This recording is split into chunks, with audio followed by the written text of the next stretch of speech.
ایک دن آ کر مجھ سے کہنے لگا، بابا آج ایک مسجد کی دیوار پر ایک جملہ لکھا ہوا دیکھا۔ وہ جملہ پڑھ کر ایک عجیب سا احساس ہوا، کسی کو حاصل کر لینے کا احساس، اور ایک جذبہ پیدا ہوا۔ وہ جملہ یہ تھا، جس نے خدا کو پا لیا اس نے کیا کھویا، اور جس نے خدا کو کھو دیا اس نے کیا پایا۔ بابا یہ فرمان امام حسین علیہ السلام کا تھا۔ یہ جملہ کس قدر خوبصورت ہے نا بابا۔ یقیناً یہ جملہ امام کا ہی ہو سکتا ہے، جنہوں نے خدا کو پانے کے لیے اپنا سب کچھ قربان کر دیا۔ بابا میں ایک بات سوچتا ہوں، کیا ہمیں بھی ایک ایسا موقع مل سکتا ہے کہ ہم خدا کے لیے اپنا سب کچھ قربان کر دیں؟ بابا کتنا اچھا ہوگا اگر خدا مجھے یہ موقع دے۔ میں اس موقع کا فائدہ اٹھا کر خدا کی قربت حاصل کرنا چاہتا ہوں۔ حسن کی یہ سب باتیں سن کر ایک لہر میرے دل سے گزری۔ ایسا لگا جیسے حسن اب زیادہ دیر میرے ساتھ نہیں رہے گا۔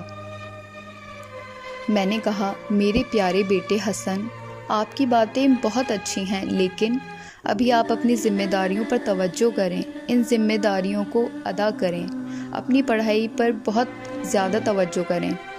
حسن مسکرا کر کہنے لگا، ارے بابا جان، آپ فکر نہ کریں، آپ کا حسن آپ کو چھوڑ کر کہیں نہیں جاتا، ہمیشہ آپ کے ساتھ رہے گا۔ آبان بیٹا، میں تمہیں یقین دلاتا ہوں کہ حسن آج بھی ہمارے ساتھ ہے۔ اس کی خوشبو اس کے وجود کا احساس دلاتی ہے ہمیں۔ حسن اپنی چھوٹی بہن سے بے حد محبت کرتا تھا، دونوں ہی ایک دوسرے کی جان تھے۔ اکثر ہی کچھ نہ کچھ خرید کر نور کے لیے لاتا رہتا تھا، کہتا تھا، میری بہن خدا کی رحمت ہے، یہ رحمت بہت پیاری ہے، میں بھی چھوٹی کی تربیت کروں گا۔ ہماری بیٹی واقعاً خدا کی رحمت ہے، ہم سب کے لیے اس کی برکت بہت زیادہ ہے۔ سب سے بڑی بات، ہمیں اپنی بیٹی کو کچھ بھی سکھانا نہیں پڑتا، بلکہ ہم خود ہی حیران رہ جاتے تھے کہ ہماری بیٹی کبھی بھی وہ کام نہیں کرتی کہ اس کے والدین کو تکلیف یا شرمندگی اٹھانی پڑے۔ ایسا محسوس ہوتا ہے کہ نور کو ہر بات کوئی سمجھا دیتا ہے، جیسے ہر قدم پر کوئی رہنمائی کرتا ہو اس کی۔ ایک بار نور نے ذکر کیا تھا کہ حسن بھیا ان سے باتیں کرتے ہیں کہ تم نہیں جانتی کہ تم کتنی قیمتی ہو، تم وہ ہو جو شہداء کی راہ کو زندہ رکھ سکتی ہے۔ شہداء تو اپنا کام کر کے چلے جاتے ہیں، نور تم جانتی ہو میں نے جن بی بی کے لیے اپنی جان دی ہے، ان بی بی نے راہ شہداء کو ایسے زندہ رکھا ہے کہ آج تک کربلا کے شہیدوں کو کوئی نہیں بھلا سکتا۔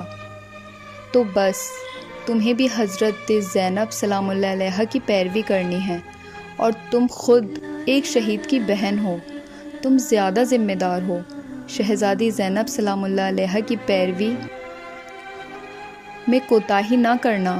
اور پھر حسن نے نور کو یہ کام دیا اور کہا، ابھی تمہارے لیے ضروری ہے کہ یہ کام سب سے پہلے کرو تاکہ تم اپنی راہ کو تعین کر لو۔ اور وہ کام یہ تھا کہ حضرت زینب سلام اللہ علیہا پر بہت سی کتابیں لکھی گئی ہیں، تم ان کتابوں کو پڑھو، تمہیں بی بی کی شخصیت کے بارے میں جاننا ہے۔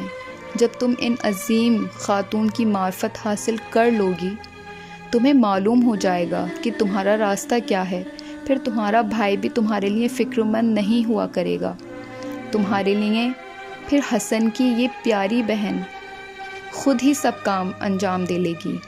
میں یہ سب سن کر بہت ہی زیادہ حیران ہو رہا تھا۔ میں نے کہا، انکل میں کیسے ان باتوں پر یقین کر لوں؟ آخر ایسا کیسے ہو سکتا ہے کہ ایک انسان جو اس دنیا سے چلا جائے، وہ جانے کے بعد بھی اس دنیا کے لوگوں کے لیے فکر مند ہو، دین کے لیے فکر مند ہو؟ کیا ایسا ممکن ہے؟ اور چاہتا ہو کہ سب لوگ اس کی طرح اس راہ کو جان جائیں؟ انکل نے کہا، بیٹا یہی تو شہداء کی خصوصیت ہے کہ ان کے جانے کے بعد بھی بس انہیں فکر اس بات کی ہوتی ہے کہ نام خدا زندہ رہے، جس کی خاطر انہوں نے جان دی ہے، جو پیغام دنیا تک پہنچتا رہے۔ اسی لیے تو عالی مقام نے اپنی بہن کو تمام ذمہ داریاں دی تھیں، اور ان کی بہن نے بھی ان ذمہ داریوں کو ادا کیا۔